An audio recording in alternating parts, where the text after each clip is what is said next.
Solidariedade, uau, o caminho da cidade que está em sintonia com a verdade. E, aliás, eu não sei se eu vou mandar sopinha, tem o nosso pãozinho aqui tem alguns presentinhos, deixa aqui, esse aqui vai para o orfanato, para o asilo, para o trabalho missionário, esse aqui a gente pode mandar, uau, quanta oportunidade de fazer solidariedade. Solidariedade é um caminho de toda pessoa que entendeu a razão de ser da verdadeira fraternidade na caminhada da vida. Você sabe, é um pouco complicado nesse mundo que a gente vive. A coisa assim não traz às vezes um relacionamento de primeira porque é tanta gente interesseira.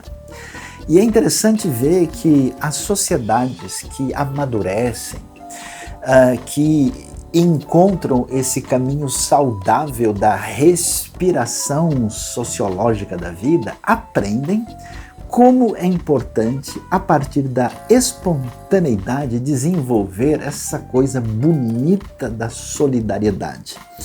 Eu gostaria de me lembrar, por exemplo, do que aconteceu com aqueles primeiros seguidores de Jesus, lá no começo do livro de Atos. A galera estava numa felicidade, estava encantando a cidade quando pregava a verdade. E eles não eram aquele pessoal sem noção que fica só causando e criando problema, não. Eles perceberam que entre eles havia gente que tinha necessidade, então por que é que a gente vai lidar com os nossos recursos sem uma verdadeira sobriedade? O que eles fizeram? Olha que coisa bonita, intencionalmente, de bom coração, sentindo a necessidade, resolveram ajudar de verdade. Você sabe que na verdade a solidariedade está ligado com aquele coração que recebeu de Deus a grande bondade, percebeu que ele mesmo não merecia nada e que Deus lhe deu o maior abraço de fraternidade e de incluí-lo na santa comunidade. Essa pessoa, abençoada do fundo do coração, não aguenta ver órfãos, viúvas, gente que nos chamam a praticar a religião de verdade. Por isso eles se entregam a solidariedade, solidariedade, solidariedade.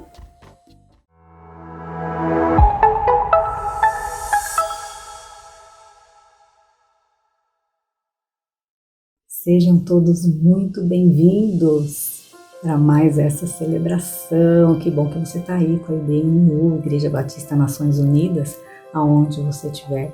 A gente está unido por este Deus que, sendo um Deus onipresente, está aqui comigo e está aí com você também.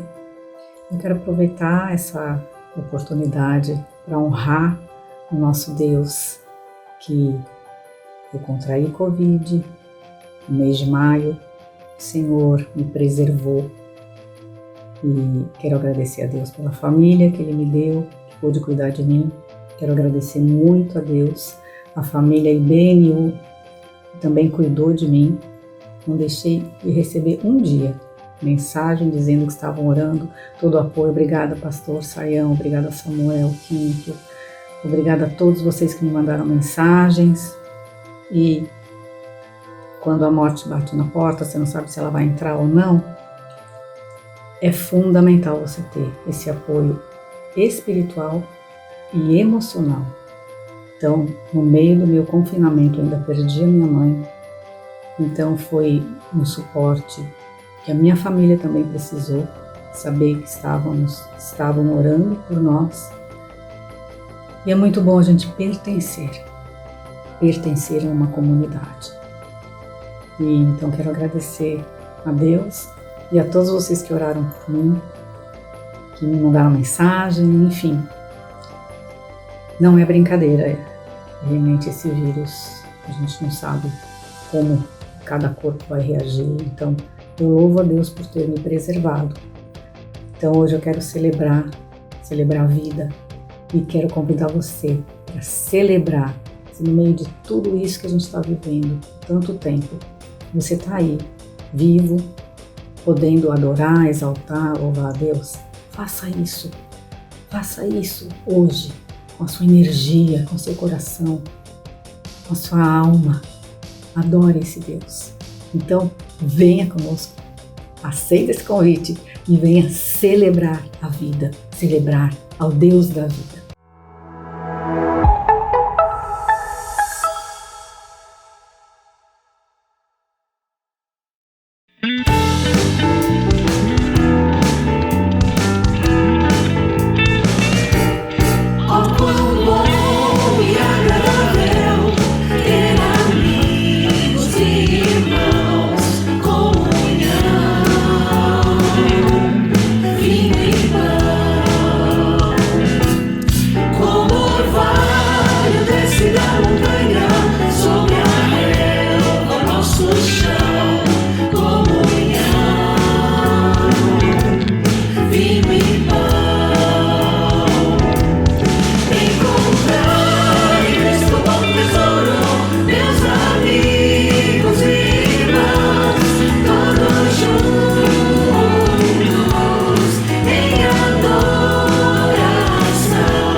Olá, sou Marcelo, faço parte do grupo de homens da IBNU e hoje estou aqui para convidar você a se juntarem a nós nas nossas lives mensais e futuramente nos encontros e reuniões para juntos estarmos discutindo assuntos diversos que envolvem o universo masculino e para suportarmos ações humanitárias e projetos que edifiquem e propaguem o reino de Deus. Venham, se juntem a nós!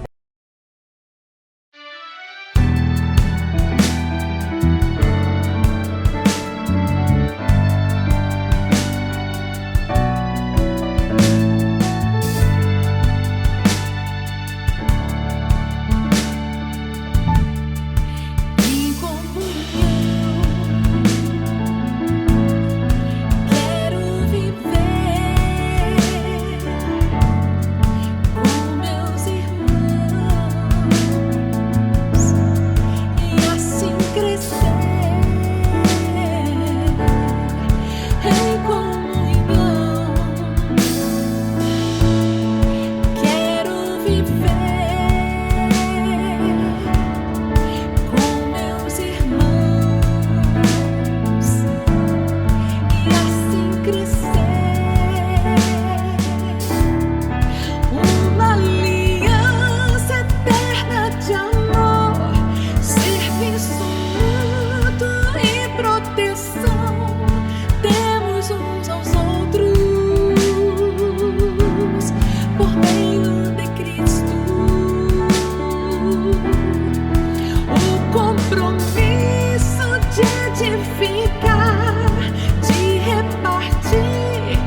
Bom dia, boa tarde, boa noite, família IBNU.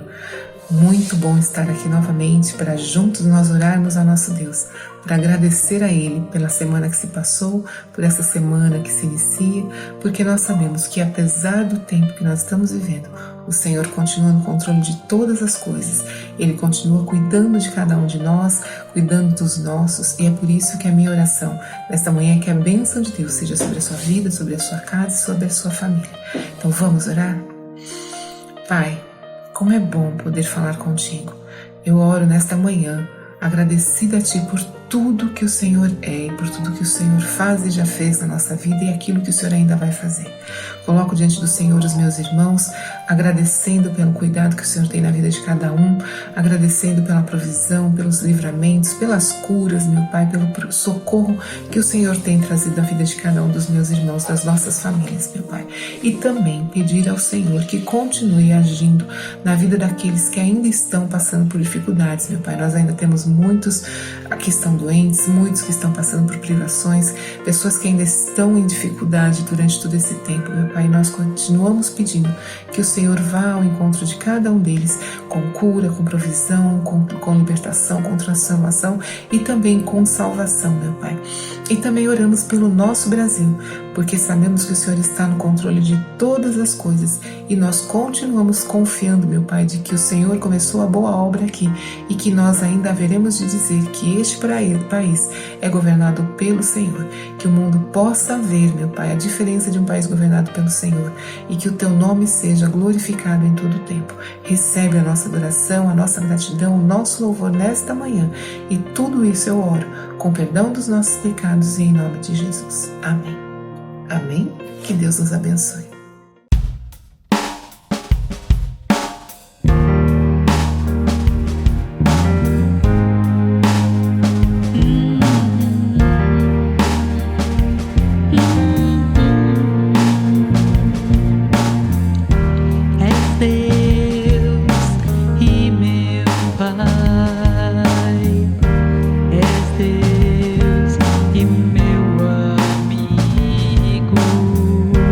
És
Olá, sou Mara, líder do Ministério de Oração SOS da IBNU, junto com Lisete Ágria. Nós queremos convidar você para participar desse ministério, você homem, você mulher. Esse ministério acontece pelo WhatsApp, as mensagens chegam ali, você se compromete em orar aonde você estiver. É muito rico e precioso esse ministério de oração SOS. Venha participar conosco. Mais informações no telefone aqui da Conexão. Esperamos vocês. Venha servir ao Senhor conosco neste ministério.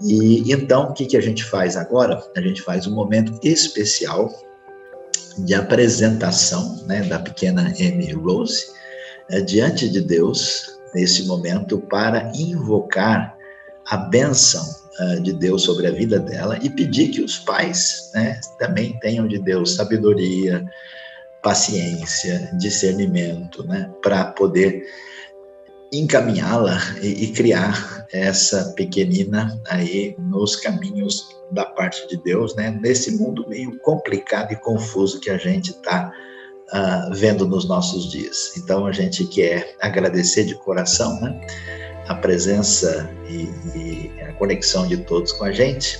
E nessa hora, Cláudio, então eu queria que vocês dois pegassem a pequena Amy Rose aí. Ela precisa aparecer bem na tela diretamente. Sim. Porque agora nós vamos ter esse momento especial de entrega, de oração, né, e de dedicação. Que coisa bonitinha, né? Quanto tempo agora? Tem o quê? 7 semanas. 7, nem 2 meses, né? Que coisa especial. Olha o milagre olha que coisa bonita, né? Amém, né? Então, Cláudio, faz o seguinte, né? Passa a sua mão em torno da esposa e coloca a mão na cabecinha dela nesse momento, né? E vem mais para cá, isso. A gente então aqui vai fazer uma oração. Eu peço que todos vocês, né, pensando no nosso Deus, no nosso Criador, né, coloque a sua sintonia, né, e vamos invocar a bênção de Deus sobre a Amy Rose agora, né? Deus bondoso, Pai amado, em nome de Jesus, conforme a Tua palavra nos mostra em Lucas capítulo 2, queremos apresentar diante de Ti, ainda que distanciados fisicamente, mas juntos de coração e juntos no mesmo espírito, a pequena Amy Rose diante de Ti. Coloca a Tua mão de bênção sobre ela.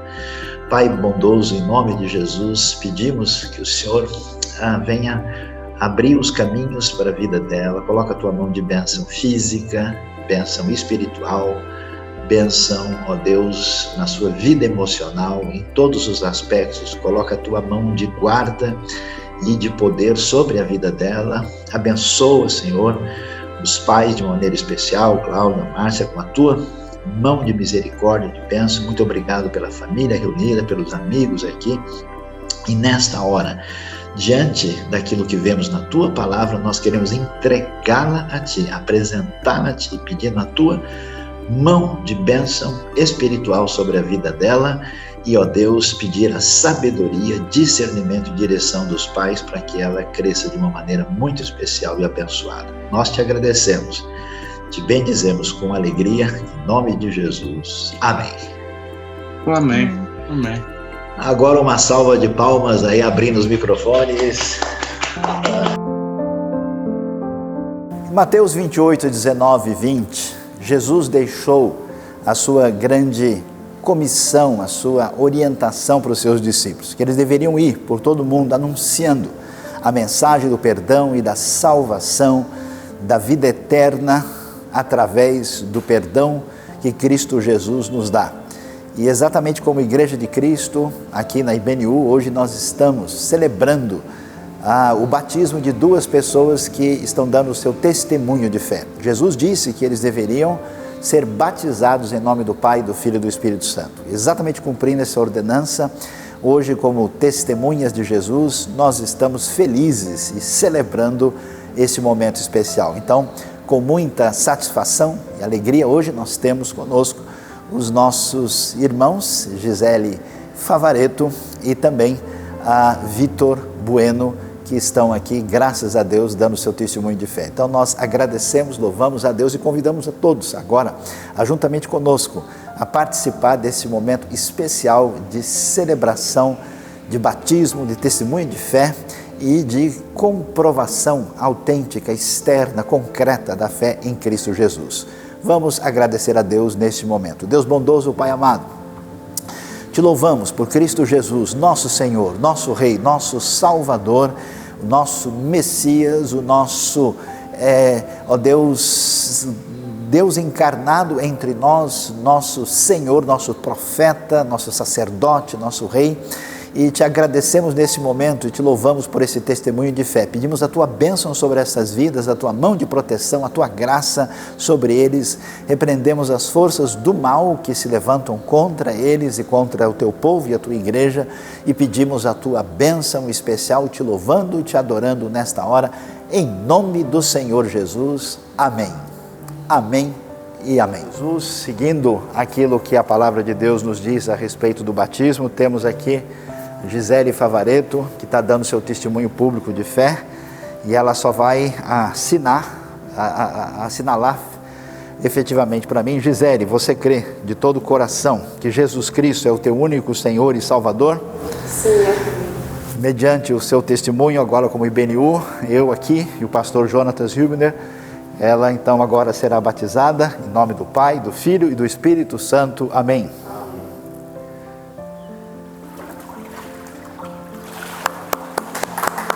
Glória a Deus. Amém. Estamos aqui como IBNU, seguindo aquilo que é a orientação do Senhor Jesus. E graças a Deus o Vitor está hoje aqui pronto para dar o seu testemunho de fé. E seguindo a ordem de Jesus e como Igreja de Cristo, como IBNU, Vitor, nós perguntamos: você crê de todo o coração que Jesus Cristo é o teu único e suficiente Salvador? Eu creio. Amém. Então, mediante o seu testemunho dado perante Deus e os homens, como IBNU, eu, juntamente com o pastor Jonatas Hübner, vamos batizar você em nome do Pai, do Filho e do Espírito Santo. Amém. Amém.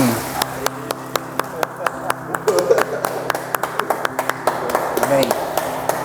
É com muita alegria que nós hoje celebramos, né, o batismo da Gisele Favaretto, e graças a Deus, e como lembrança desse dia especial, nós estamos entregando para ela, né, não só o seu certificado de batismo da IBNU, e também uma Bíblia devocional aqui, como recordação dessa data especial. Estamos felizes com o filhinho, que inclusive está com a gente aqui, né, para ver essa Bíblia bonita.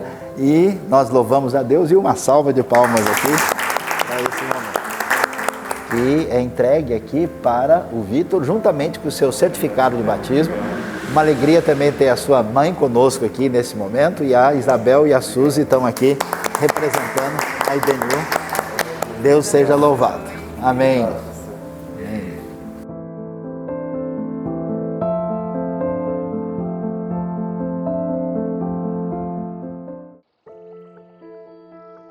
Nós queremos agradecer a Deus por termos tido a oportunidade de ser canal de bênção no reino de Deus através das contribuições que toda a comunidade e amigos da IBNU tem dado. É uma satisfação ver que a gente tem investido nos trabalhos missionários, humanitários, sustentado a proclamação da mensagem de Deus, e você sabe, Deus ama quem contribui com alegria, como um sinal de gratidão no coração, e queremos agradecer a você, queremos agradecer a vida e a oportunidade que a IBNU nos possibilita através dos diversos ministérios e projetos, e nós sabemos que contribuir é um ato de adorar, de reconhecer aquilo que Deus tem nos dado e de alguma maneira mostrar gratidão de maneira concreta. Então, dessa forma, nós queremos dizer para você, se você quiser continuar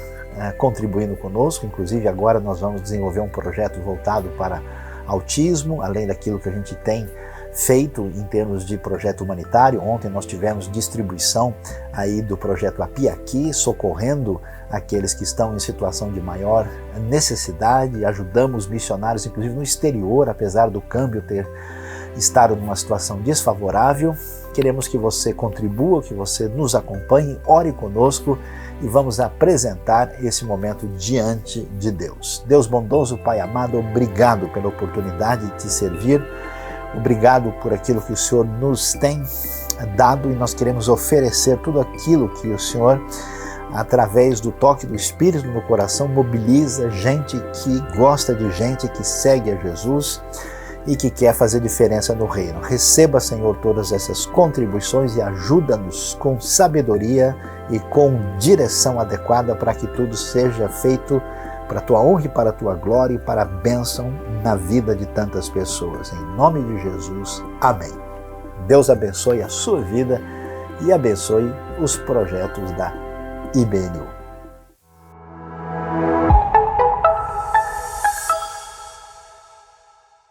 Chegou o momento de refletirmos na palavra de Deus. Nós já pudemos aí agradecer a Deus, apresentando nosso coração, nossas orações e também nossos cânticos, e hoje é hora de aprender e vamos pensar em Tiago capítulo 2. Veja só que palavra significativa que nós temos: nem bajulação, nem discriminação. Veja bem, Tiago 2, a partir do verso 1, tem o seguinte a nos dizer: meus irmãos, como crentes em nosso glorioso Senhor Jesus Cristo, não façam diferença entre as pessoas, tratando-as com parcialidade. Suponham que na reunião de vocês entre um homem com anel de ouro e roupas finas, e também entre um pobre com roupas velhas e sujas. Se vocês derem atenção especial ao homem que está vestido com roupas finas e disserem: aqui está um lugar apropriado para o Senhor, mas disserem ao pobre: você fique em pé ali, ou sente-se no chão junto ao estrado onde eu ponho os meus pés, não estão fazendo discriminação, fazendo julgamento com critérios errados? Ouçam, meus amados irmãos, não escolheu Deus os que são pobres aos olhos do mundo para serem ricos em fé e herdarem o reino que ele prometeu aos que o amam? Mas vocês têm desprezado o pobre. Não são os ricos que oprimem vocês? Não são eles que os arrastam para os tribunais? Não são eles que difamam o bom nome que sobre vocês foi invocado? Se vocês de fato obedecerem à lei do reino, encontrada na Escritura, que diz: ame o seu próximo como a si mesmo, estarão agindo corretamente. Mas se tratarem os outros com parcialidade, estarão cometendo pecado e serão condenados pela lei como transgressores. Pois quem obedece a toda a lei, mas tropeça em apenas um ponto, torna-se culpado de quebrá-la inteiramente. Pois aquele que disse: não adulterarás, também disse: não matarás. Se você não comete adultério, mas comete assassinato, torna-se transgressor da lei. Falem e ajam como quem vai ser julgado pela lei da liberdade, porque será exercido juízo sem misericórdia sobre quem não foi misericordioso. A misericórdia triunfa sobre o juízo. Nesse mês, na nossa querida IBNU, nós estamos pensando e refletindo sobre comunhão.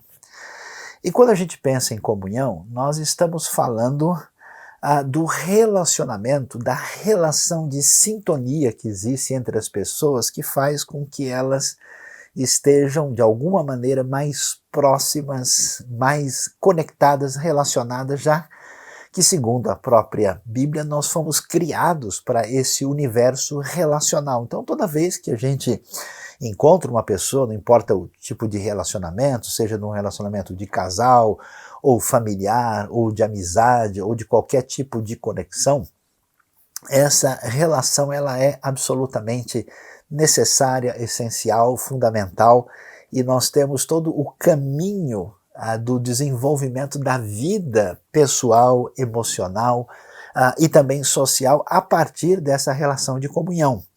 E isso é tão significativo que desde o início, né, quando a gente vê, por exemplo, os primeiros problemas da realidade humana, que começam com a ruptura com Deus, quando você chega em Gênesis 4, você vê essa dimensão problemática, que é um desdobramento da ruptura com Deus acontecendo, por exemplo, na história de Caim e Abel, quando os dois irmãos entram numa relação de ruptura, e você vê, né, como o texto ali é curioso, no sentido que, em função de um desentendimento na relação cultica com Deus, acontece na sequência um assassinato, né?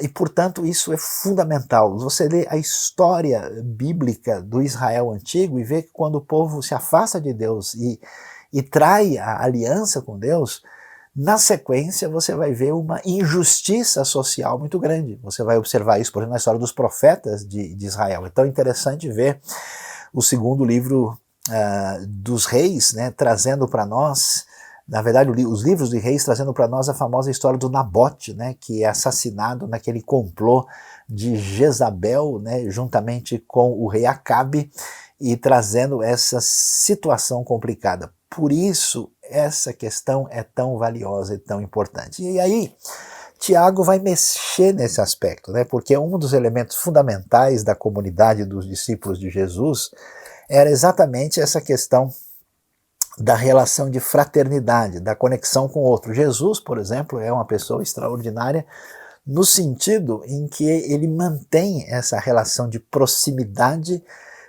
e de atenção para as pessoas mais diversas possíveis, né? Jesus atende a mulher samaritana, Jesus conversa com as crianças, Jesus conversa com os fariseus, Jesus cura servo de oficial romano, Jesus tem essa conexão de proximidade, né, que estabelece um certo nível de comunhão com essas pessoas, e isso é um paradigma para a nossa vida. Isso é importante por quê? Porque grande parte da nossa espiritualidade, muitas vezes, ela é marcada por uma ideia de que uma pessoa consagrada, abençoada, religiosa é alguém que se mantém afastado, distante dos outros, né? Quanto mais uma pessoa, por exemplo, fica sozinha no quarto fazendo oração, ou ela se entrega a algum tipo de atividade religiosa mais peculiar, quanto mais essa pessoa se encontra lá na montanha, ou talvez, né, num ambiente separado, mais se entende que ela é espiritual, e muita gente, por exemplo, busca uma espiritualidade pessoal desde que seja afastado dos outros, não quer convivência com pessoas, quer dizer, tudo isso está fora do foco do desafio de conviver com o próximo. Por que essa convivência com o próximo é tão valiosa e é tão importante? Primeiro, porque nós somos criados dessa maneira. Se nós não tivermos essa relação de sintonia, de proximidade, de fraternidade, de compartilhamento da nossa realidade pessoal com o outro, alguma outra coisa vai substituir isso. Então é muito comum você ver pessoas tentando suprir a falta do próximo com outro elemento que venha inadequadamente fazer isso.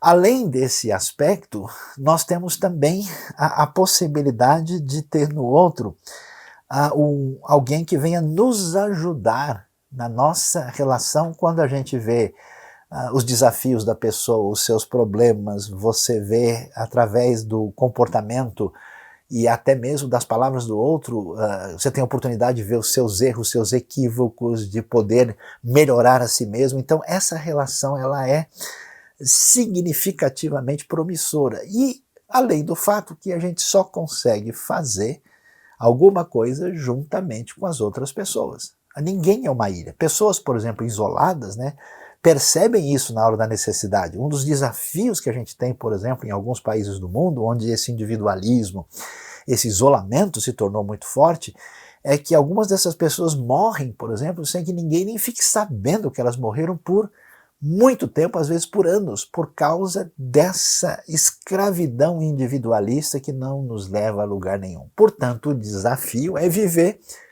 junto com os outros, viver com as pessoas que nem sempre serão legais, Viver com as pessoas que muitas vezes vão até mesmo irritar a gente, né? Viver com as pessoas que de alguma forma vão mostrar pontos frágeis da nossa vida que precisam ser realinhados. E é interessante esse caminho, e Tiago vai falar sobre isso no capítulo que a gente disse. É importante saber que Tiago é o primeiro livro do Novo Testamento. Tiago, meu irmão de Jesus, escreve essa carta por um grupo de seguidores, de discípulos de Jesus, que são nesse momento todos judeus. Aqui no capítulo 2, verso 2, quando fala da reunião de vocês, no texto grego original você tem a palavra sinagogue, ou seja, na sinagoga de vocês. Nesse momento não existe gente que segue a Jesus do ambiente fora da realidade judaica. E aí, você vê, por exemplo, no começo do capítulo 1, quando fala das 12 tribos dispersas entre as nações, provavelmente uma referência a esses seguidores de Jesus que estão vivendo especialmente em torno da terra de Israel. Não se pode imaginar aqui que seja talvez uma carta enviada para regiões muito distantes e longínquas, mas envolvendo a região que na época aí, tinha a região da Pérea, tinha Traconites mais ao norte, tinha a área histórica onde estavam, por exemplo, os arameus, os sírios ao norte, também a antiga Fenícia. Toda essa região provavelmente está envolvida nessa carta. E qual que é o desafio? As traduções lutam para lidar com o texto grego, e ele diz, meus irmãos, como crentes. Possivelmente esse como pode ter um sentido mais exato do tipo, já que somos, se é que de fato somos crentes em Cristo Jesus, não façam diferença entre as pessoas tratando-as com parcialidade. E aí que vem o desafio nosso a respeito daquilo que significa a nossa relação com o outro. Qual que é o problema? A relação com o outro deve ser uma relação de respeito, deve ser uma relação de proximidade, deve ser uma relação de construção em conjunto, deve ser uma relação de mútua troca. Só que, quando encontramos as pessoas à nossa frente, essa relação pode ser deturpada. E como é que ela é deturpada? Quando o outro já não é o outro. O outro se torna um objeto do meu próprio interesse.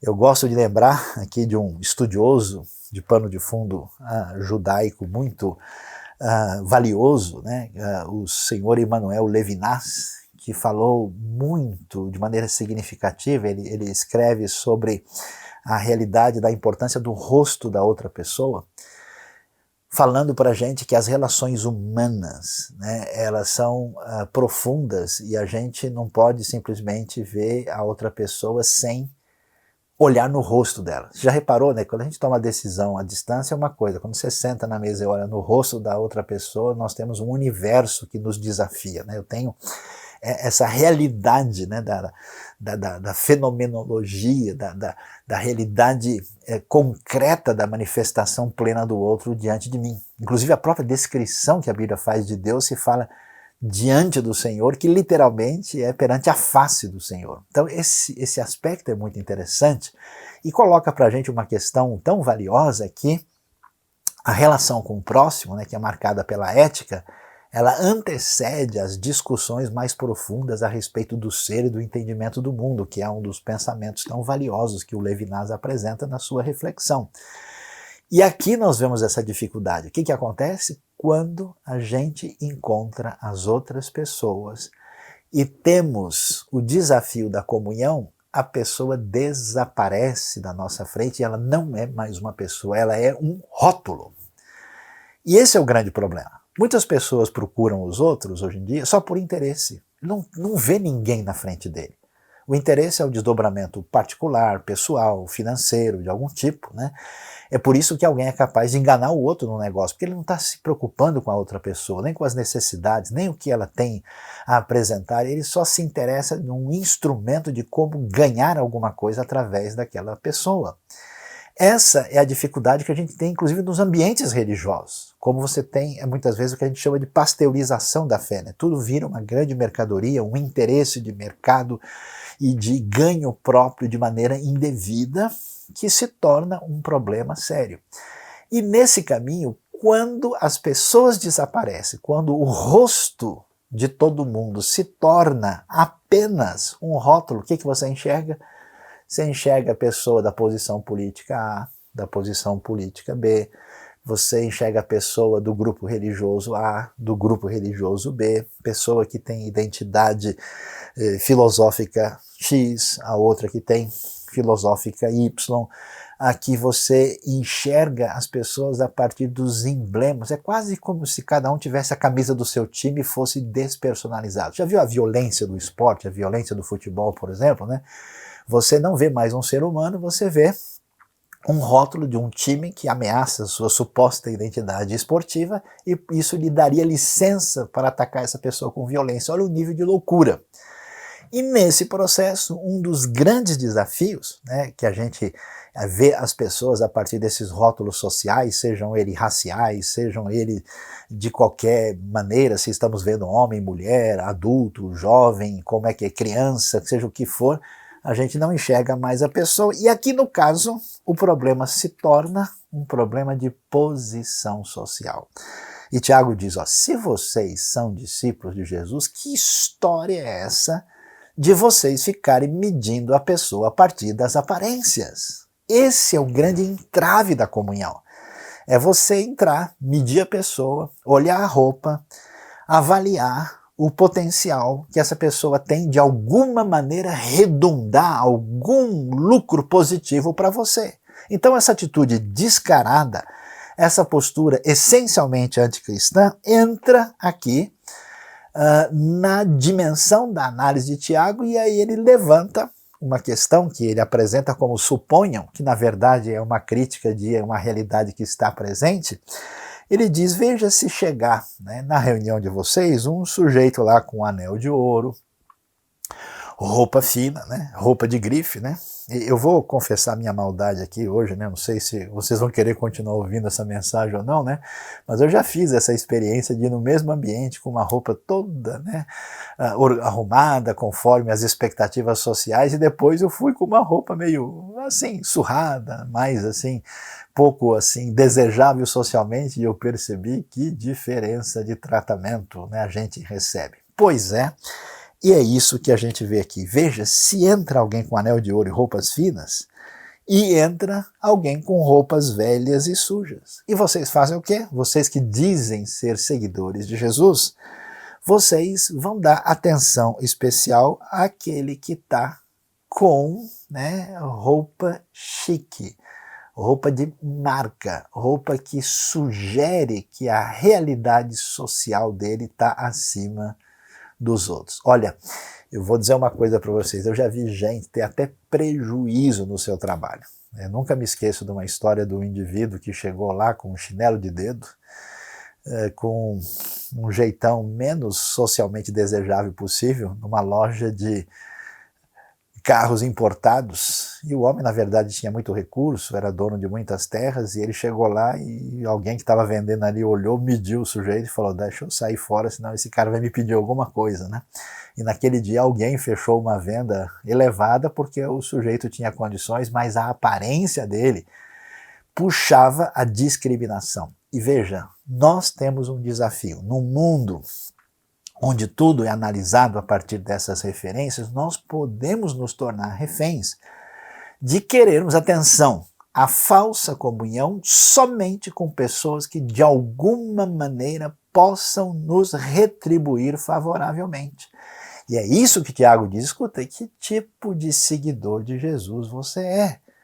Que é o mero interesseiro, que observa as pessoas em função, né, de que tipo de retorno eu posso ter. Então, se vocês fazem isso, e vocês pegam para o sujeito mal vestido e pobre, e vão dizer para ele, escuta, né, você aqui, enquanto para o sujeito bem vestido, você, aqui tem um lugar mais adequado, apropriado para o senhor, vem aqui, né, senta aqui na frente e você diz para o Paulo, você fica em pé ali, né? Sente-se no chão aqui, ó, no lugar onde eu ponho o pé, faça favor de ficar por aí. O texto bíblico é claro, não vão estar fazendo discriminação, fazendo julgamentos com critérios errados. Você percebe que a dimensão daquilo que envolve a postura de Jesus na prática, no seu ministério, envolve essa atitude autêntica de caminharmos na direção de relacionamentos humanos que são verdadeiros, que não são feitos simplesmente por interesse, porque quando os relacionamentos desaparecem e os interesses são interesses principalmente financeiros ou sociais, você percebe que na verdade não existe relacionamento financeiro ou relacionamento interesseiro, o que existe é egoísmo. Então eu quero o meu bem-estar imediato e eu uso a pessoa apenas como um instrumento. Eu fico às vezes impressionado como tantas pessoas, quando melhoram um pouco de vida, destroem, né, os falsos relacionamentos que tinham, porque na verdade só se relaciona egoisticamente consigo mesmo. Esse é um caminho de morte, esse é um caminho de destruição, esse é um caminho absolutamente problemático que só prejudica a cada pessoa que entra por essa jornada. Portanto, Tiago vai continuar e eu acho espetacular, porque ele está dando uma dura na turma, ele está puxando as orelhas à vontade e ele diz o quê? Ouçam, meus amados irmãos. Olha o detalhe na maneira de tratar com esse pessoal que precisa de repreensão. Ele diz, vocês não caiu a ficha? Vocês não perceberam como vocês entraram nesse esquema da bajulação? Nem bajulação, nem discriminação. Ou seja, a bajulação é o comportamento falso por interesse próprio. E ele vai dizer, escuta, vocês não estão vendo que as pessoas que têm aberto o coração para a mensagem do reino, que têm ouvido o evangelho, que estão sendo abençoadas pelo bem maior, na sua maioria não são exatamente esses que são pobres aos olhos do mundo? Porque esse é o problema, né? O que é de fato uma pessoa pobre? Por que alguém que tantas vezes prospera na vida, parece estar numa situação tão favorável, entra numa relação autodestrutiva e até mesmo tira a sua vida? Porque, na verdade, a alimentação do egocentrismo e desse ensimesmamento, dessa autonomia perversa, ela não preenche o coração. Ela cria, na verdade, uma necessidade sem fim e a pessoa nunca vai estar satisfeita. Então, vocês não estão vendo que isso é uma loucura? Que, na verdade, a riqueza real não se mede assim? E vocês não estão vendo como era a realidade no primeiro século, né? Exatamente pessoas que estavam numa situação de vulnerabilidade maior, por causa da sua consciência de realidade, abriam os ouvidos e o coração para receber o evangelho. Eles é que estão ricos em fé para herdar o reino que Deus prometeu aos que o amam. E vocês têm coragem de desprezar os pobres? E lembre, esses pobres são aqueles a quem vocês chamam de irmãos. Como é que pode uma coisa dessa? E preste atenção, vocês aí, até porque esse pessoal, a maioria deles, como a gente pode ver inclusive no capítulo 1, trabalhava na agricultura. Era gente simples, digamos assim, era um pessoal estilo assim, meio boia fria, né, trabalhando ali no pesado. E esse pessoal, que diz o texto, vocês muitas vezes não são oprimidos, não é pelos próprios ricos que vocês querem bajular, não são eles que arrastam vocês para os tribunais, aqueles que difamam o bom nome que sobre vocês foi invocado. Provavelmente essa referência ao bom nome que foi invocado é uma referência à prática do batismo, né, que se invocava o nome de Cristo na pessoa que recebia o evangelho, e esse pessoal ridicularizava isso. Então, quer dizer, você já viu aquele negócio, né, do relacionamento do indivíduo com o político, né?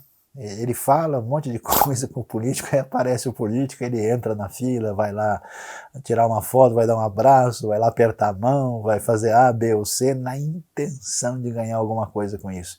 E Tiago diz, vocês não estão percebendo o comportamento absolutamente contraditório de vocês? Né? Minimamente coerente deveria ser, vocês estão se vendendo para aqueles que são os verdadeiros opressores, que estão agindo contra vocês e desprezando aqueles que vocês chamam de irmão, em função dessa atitude de perder a relação adequada que deve existir nessa sintonia de comunhão com o próximo. E aí, o que acontece? O contexto aqui é judaico. E como o contexto é judaico, o ambiente religioso principal em volta desse ambiente judaico é farisaico. E se ele é farisaico, o que acontece? Nós temos que prestar atenção à lei. Kasher tzivá Adonai. Como é que o Senhor orientou? O que foi que Deus disse? E esse é o problema. Ao lidar com a lei, se a coisa não está devidamente encaminhada no coração, a lei se torna instrumento de perversidade, se torna um instrumento de manipulação a partir da má intenção do coração humano. E o que a gente vai ver?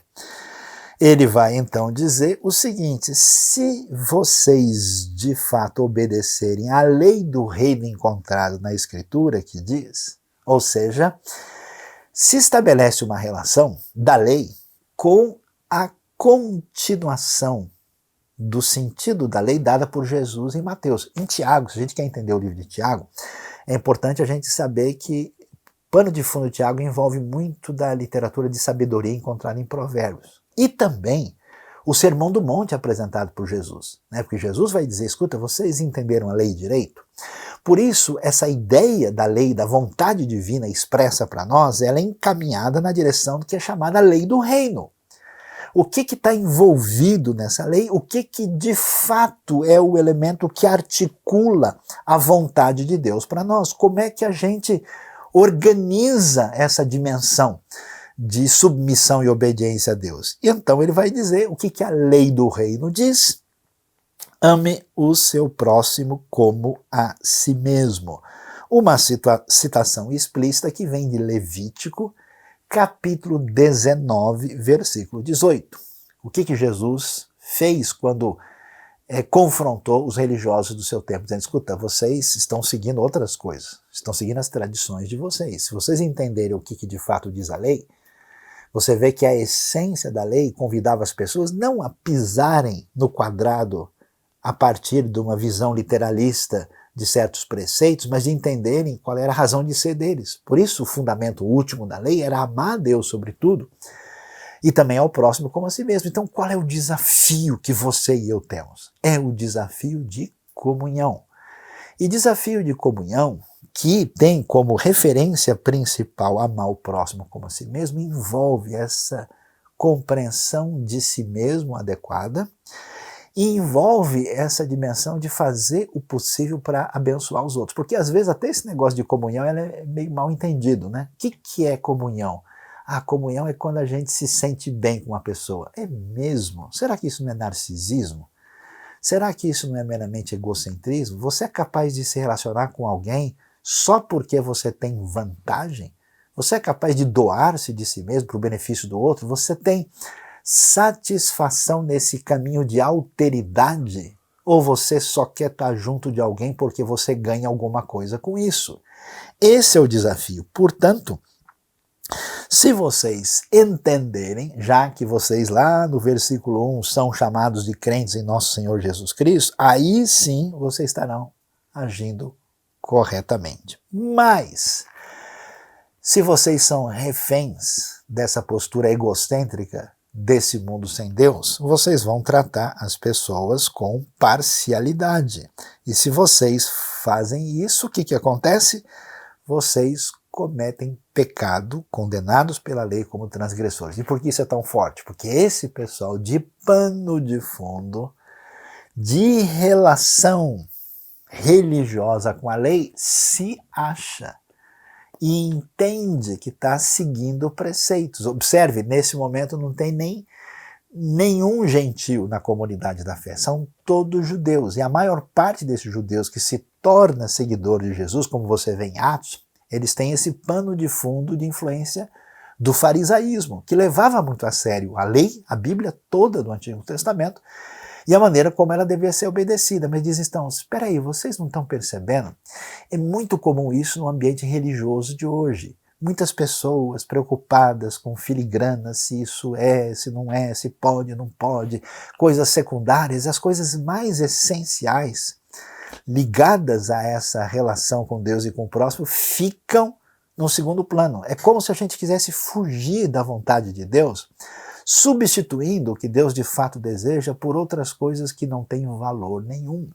E isso está em vista aqui, então ele diz, olha, quem obedece toda a lei, mas tropeça apenas um ponto, torna-se culpado de quebrá-la inteiramente. Ou seja, Tiago aperta no ponto assim fundamental, dizendo, vocês estão achando, né, que vocês guardam a lei, que lindo, que maravilhoso.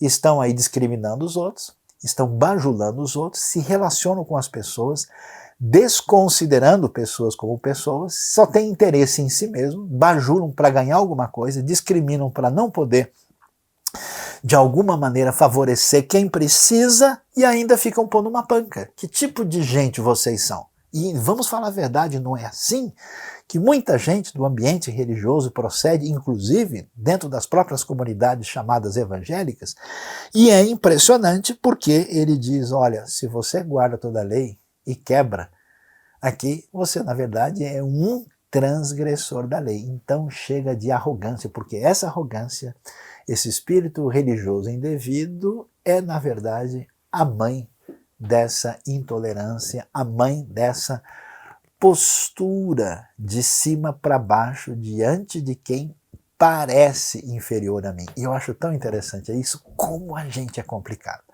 sujeito estudou, aprendeu um pouco mais, ó, o nariz aqui, ó, ele se acha. O indivíduo ficou um pouquinho melhor, né? Trocou de carro, morou numa casa um pouco mais bonita, ele já sai assim, né? A pessoa se acha linda e maravilhosa, a pessoa tem alguma capacidade artística, a pessoa... É impressionante como as coisas boas que Deus nos concede na nossa vida se tornam armadilhas por causa de um coração que se recusa a considerar o próximo como próximo. A comunhão é um remédio para o veneno dessa atitude de autossuficiência, ensimesmamento egocêntrico que destrói a gente por dentro. Por isso que nada é mais importante na sua vida do que você fazer diferença sem ganhar nada na vida das outras pessoas. E é tão interessante a gente ler isso, porque olha lá, ele vai pegar pesado, porque ele vai falar de assuntos que aí sim o pessoal considera sério. Ah não, isso aqui é um negócio, ele diz, pois é, fique sabendo que se você errou desse jeito, quebrando a lei, você se tornou culpado de tudo. E ele vai pegar exemplo daquele que disse não adulterarás. Nossa, o adultério é um caso muito sério. Também disse não matarás. Então, quer dizer, você não pode ser seletivo naquilo que Deus apresenta, né? Quando você é seletivo, você diz, eu sigo o meu próprio caminho. Deus disse um negócio, isso aqui eu concordo, então eu levo a sério. Isso aqui eu tô fora. Eu vou seguir o meu próprio caminho. Então, peraí, ou você está interessado em ouvir o que Deus disse, ou você quer ouvir só o que você pensa. E nesse sentido, a pessoa, mais uma vez, está sendo guiada por si mesma. Ela é o seu próprio Deus. Ela aceita as suas palavras, as suas leis, as pessoas que ela quer, porque o interesse final é apenas o seu ventre, o seu narcisismo egocêntrico. Então você não pode fazer isso. Quem disse não adulterarás, disse não matarás. Se você não comete adultério, mas comete assassinato, torna-se transgressor da lei. E aqui nós temos até esse elemento do não matarás aparecendo aqui, porque a maneira de lidar com a discriminação em última instância é eliminar o pobre, o necessitado do meu radar de alcance. O que a gente faz, né? As pessoas indesejáveis, as pessoas que nos incomodam, o que a gente faz? Deleta. A gente afasta, a gente finge que elas não existem, a gente só quer gente legal, linda, maravilhosa, que faz o bem, que ajuda, que te dá um abraço, te dá um beijo. Agora no Covid não pode, né? Essas pessoas são legais. Se a pessoa diz para mim, ó, não é pela direita, é pela esquerda, aí não, esse cara eu não quero mais conversar. Deixa de ser egoísta e perverso e ouça o que Deus nos orienta. Por isso, Tiago vai terminar, e muito interessante como ele termina, ele diz, falem e ajam como quem vai ser julgado pela lei da liberdade. E é muito estranho isso. Por quê? Porque parece uma coisa que não tem nada a ver. A gente imagina que o caminho de Deus é uma camisa de força.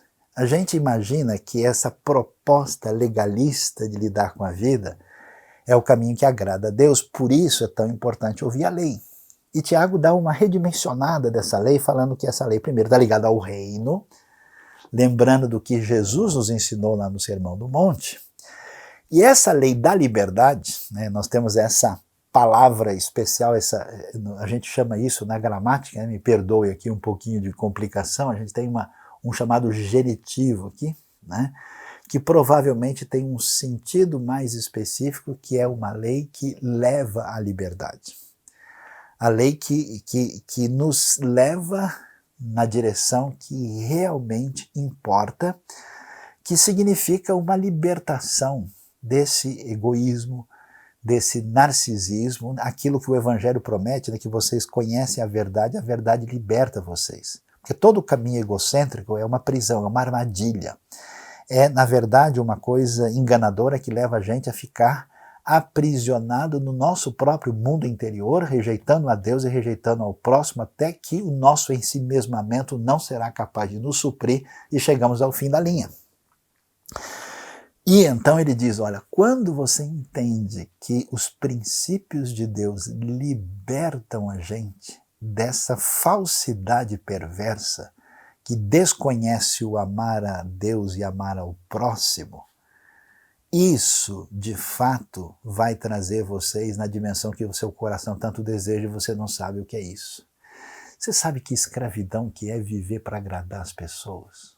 Como é terrível isso, você sempre tem que estar desempenhando um papel para fazer de conta que é alguma coisa por causa de algum interesse que você tem. Que vida doida, quem aguenta ser ator 24 horas por dia? É muito louco isso. Por isso, essa lei, a lei da liberdade, ela nos leva na direção e aí o negócio fica forte.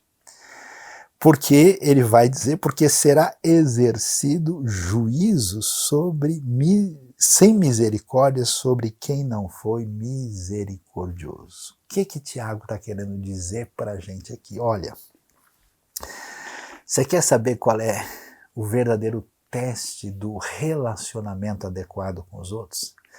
Você quer saber como é que a gente sabe que a gente é discípulo de Jesus? Aí vem o checkmate. Não sei se você quer ouvir.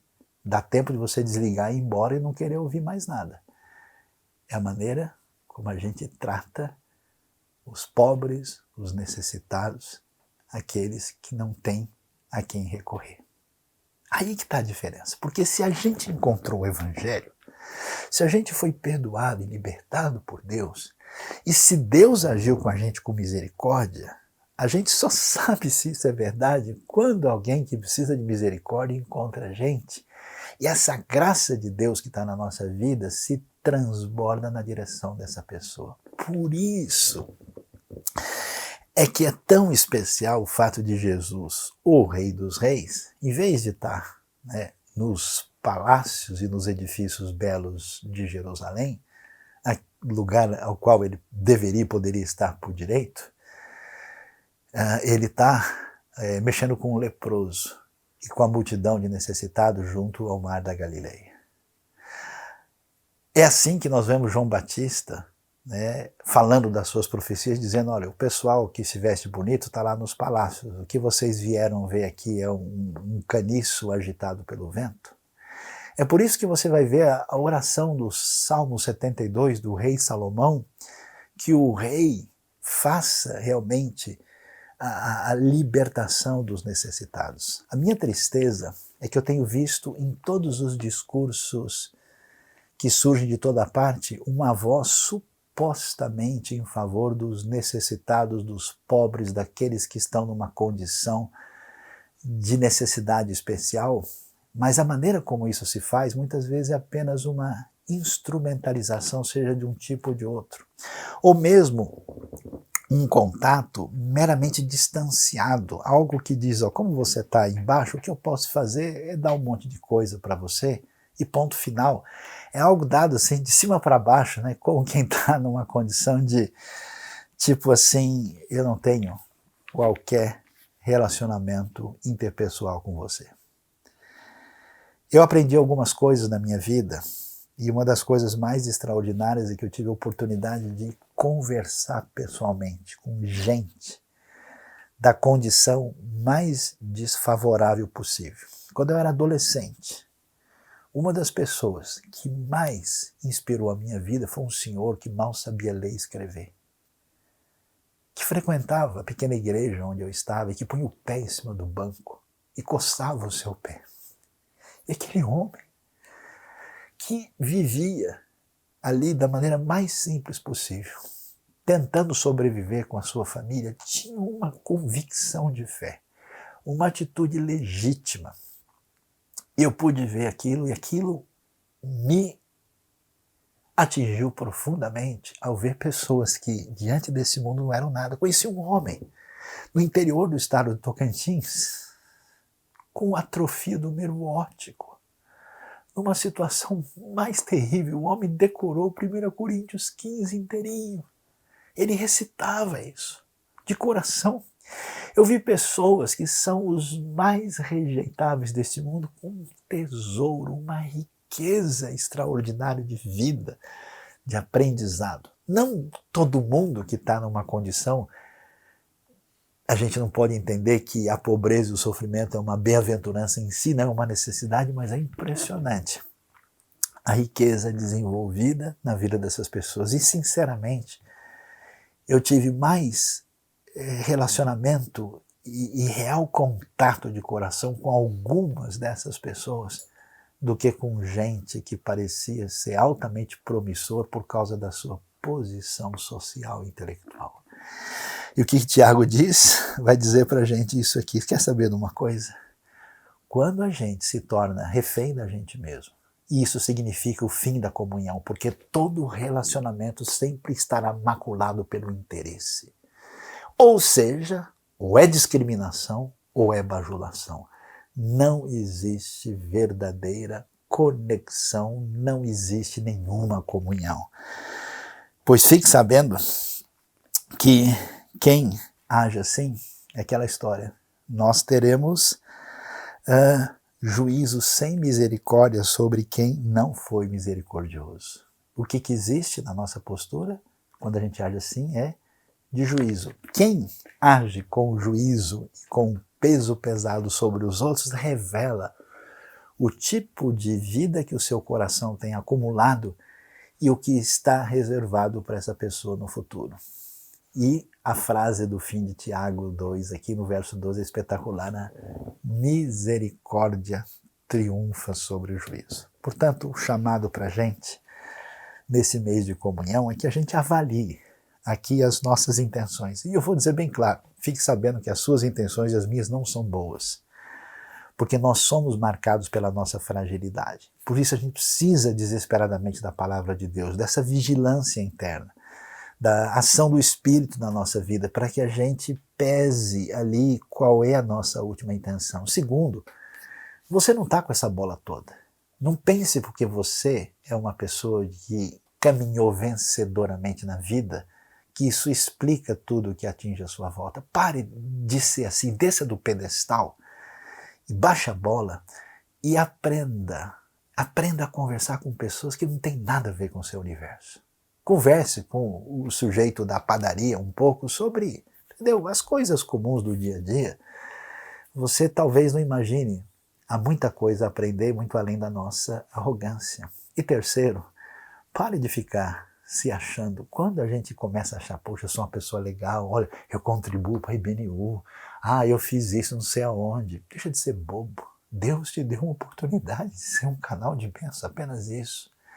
E finalmente, que a gente entenda que o teste que Deus dá para a gente, para saber se a gente é discípulo de Jesus, é como a gente trata as pessoas que não podem nos devolver absolutamente nada.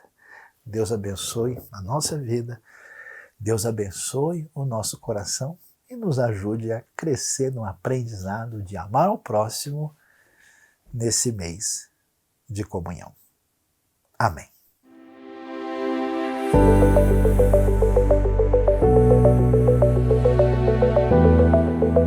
Olá, eu sou Isabel Costa, eu sou líder do Ministério de Conexão da IBNU e eu estou aqui para te convidar para vir fazer parte desse ministério.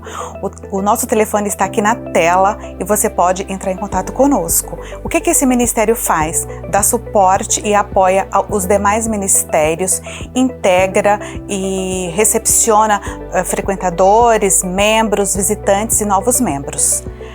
Que Deus abençoe você.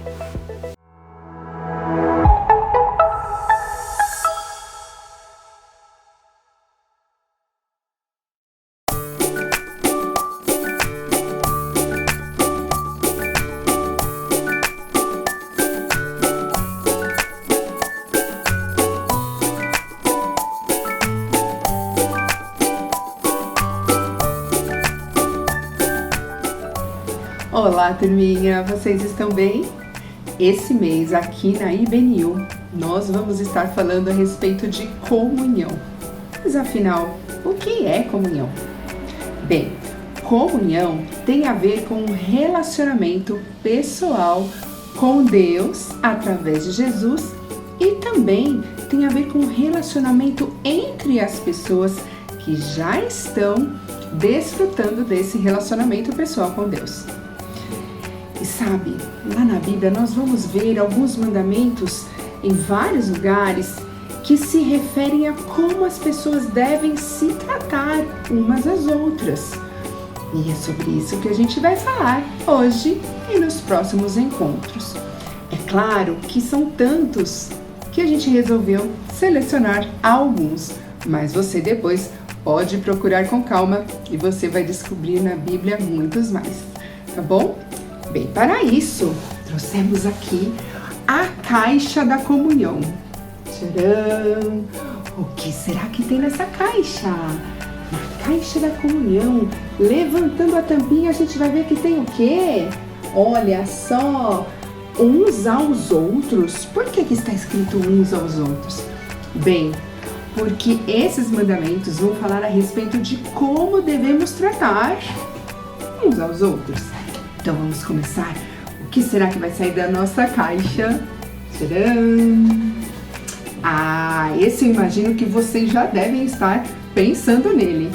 Nós devemos amar uns aos outros. Lá na Bíblia, lá no Evangelho de João, por exemplo, diz que devemos amar uns aos outros. E lembre-se, esse amor nós mostramos através de atitudes, tá bom? Bem, temos mais um aqui, pera lá. Nós falamos bastante sobre isso, pera aí. Atenção, o próximo é servir uns aos outros. Falamos sobre serviço agora há pouco mesmo. Bem, nós servimos a Deus de todo o coração quando também servimos aos nossos irmãos na fé, às pessoas que estão próximas de nós. Então, a dica de hoje são esses dois mandamentos aqui, ó. Amar uns aos outros e servir uns aos outros. Vamos lá? Vamos pedir a Deus que nos ajude a fazer isso? Querido Deus, agradecemos pela sua palavra, que nos dá ensinamentos tão importantes para termos comunhão com o Senhor e com as pessoas. Nós estamos desafiados hoje e queremos que o Senhor nos ajude a amar e servir uns aos outros. Nós oramos e agradecemos em nome de Jesus. Amém. Então, fique ligadinho, porque com certeza você vai ter grandes oportunidades essa semana de amar as pessoas e a servir também. Vamos amar uns aos outros? Vamos servir uns aos outros? Vamos lá! Então, queridos, desejo uma excelente semana para vocês. Deus abençoe e até a próxima. Tchau!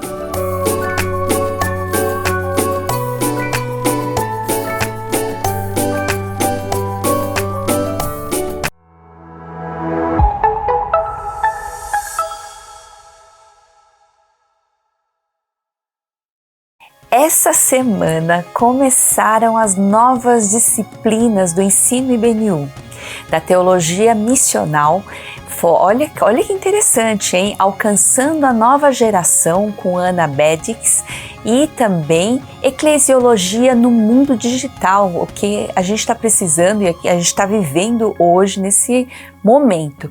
Isso com o Jonatas Hibner e outros professores que vão ajudar aí a compor essa disciplina. Então fique ligado, é quinta-feira às 19h30 e no sábado às 19 horas. Fique ligado e participe. Então faça a sua inscrição através da nossa conexão e também esses cursos que a gente está dando podem ter uma certificação pela Teológica, uma instituição aí certificada pelo MEC. No dia 19, não na outra semana, no dia 19 de junho, nós teremos mais um encontro especial de novos membros. Então, se você quer conhecer um pouquinho mais da IBNU ou você quer fazer parte aí da nossa família IBNU, então participe com a gente, fale com a Conexão. Agradecemos muito a todos que estão com a gente aí em todos os momentos, nesta celebração em especial, louvando, adorando a Deus, orando e agradecendo e também junto com entendendo essa mensagem tão especial de comunhão, que a gente viva isso no nosso dia a dia. Então tenha uma ótima semana, abençoadíssima, que Deus nos ajude a ser pessoas que entendem quem a gente é e quem é o nosso próximo. Deus abençoe.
Vinho e pão.